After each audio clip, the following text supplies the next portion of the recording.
2025 సంవత్సరం ఈ సంవత్సరం జూలై 25వ తారీఖు శ్రావణ మాసం ప్రారంభం అవుతోంది. శ్రావణ శుద్ధ పాడ్యమి పుష్యమి నక్షత్రంతో శుక్రవారం, శ్రావణ శుక్రవారం విశేషమైన రోజుతోటి మనకి శ్రావణ మాసం ప్రారంభం అవుతోంది. రెండవ శుక్రవారం వచ్చి మనకి ఆగస్టు 1వ తారీఖు అయ్యింది.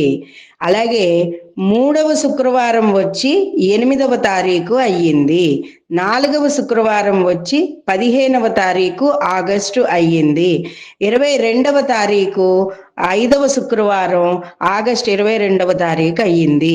మనకి ఈ శ్రావణ మాస విశేషం ఏమిటంటే 5 శుక్రవారాలు శుక్రవారంతో ప్రారంభమై శుక్రవారంతో ముగియడం మన అందరి అదృష్టంగా భావిస్తున్నాము. అందరి స్త్రీలందరికీ కూడా ఆ విశేషమైన శుక్రవార రోజులు ఇవి, ఈ డేట్లు ఇవ్వడం జరిగింది. మళ్ళీ ఇంకొకసారి చెప్తాను చూడండి. July 25, August 1, August 8, August 15, August 22 శ్రావణ శుక్రవార పూజలు.